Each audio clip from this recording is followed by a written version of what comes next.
आपल्या मानखुर्द मध्ये आहे आणि तुम्ही सगळे अमावस्याला पौर्णिमेला देवीला जाता, देवीच्या परिसराचं डेव्हलपमेंट व्हावं हे शिवाजी मुळे आणि अर्जुन मुळे अनेक वर्ष प्रयत्न करतायत, त्यांना यश आलं नव्हतं. परंतु राज्यामध्ये एकनाथ शिंदे साहेब आणि देवाभाऊचं सरकार आल्याच्या नंतर मला विधान परिषदेची संधी मिळाली. मी माननीय मुख्यमंत्री एकनाथ शिंदे साहेब आणि देवाभाऊंच्याकडे विनंती केली की मायाका देवीचं आमचं मंदिर आहे कुलदेवीचं आणि तुम्ही विकासासाठी निधी दिला पाहिजे. त्यांनी पहिल्या टप्प्यामध्ये नगर विकास खात्यातून 1 कोटी रुपयाचा निधी मायाका देवीच्या मंदिरासाठी दिला.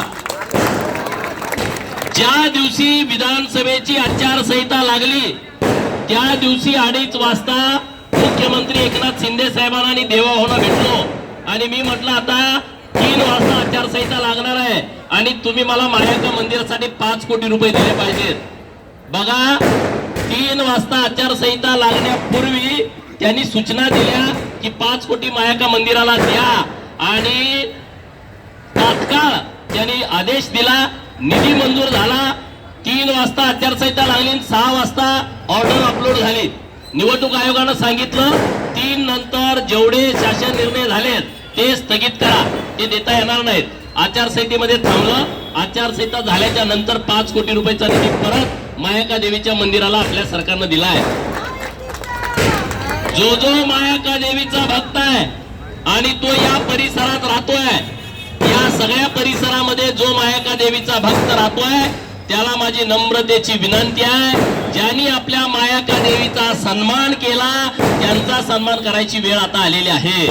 आणि त्यामुळं 15 तारखेला महायुतीच्या प्रत्येक उमेदवाराला आपण निवडून कसल्याही परिस्थितीत द्यावं ही तुम्हाला कळकळीची विनंती आहे. आणि शोभाताईंचं काम, त्यांच्याबरोबर आपल्या सगळ्या टीम आहेत, त्यांनी खूप इतर मेहनत घेतलेली आहे. सगळे ताकदीचे लोक आहेत, सगळ्यांनाच उमेदवारी मिळत नाही, परंतु ज्यांना उमेदवारी मिळते त्याच्या पाठीमागे सगळ्यांनी ठामपणे उभं राहायचं असतंय. आपण सगळ्यांनी शोभाताईंना मुंबई महानगरपालिकेच्या या सभागृहामध्ये मोठ्या मताच्या फरकानं पाठवावं ही तुम्हाला सर्वांना कळकळीची विनंती आहे. आणि मग तुम्ही कामं सांगा. हे जे सगळ्या झोपडपट्टी मुंबई मधल्या, अरे पत्रा चाळ किती दिवस आपण ऐकायचो, बीडीडी चाळ किती दिवस आपण ऐकायचो, आज त्यांना पक्की घरं देण्याचं काम आपल्या सरकारनं केलं आहे. मराठी माणूस हद्दपार झाला होता या मुंबईतून.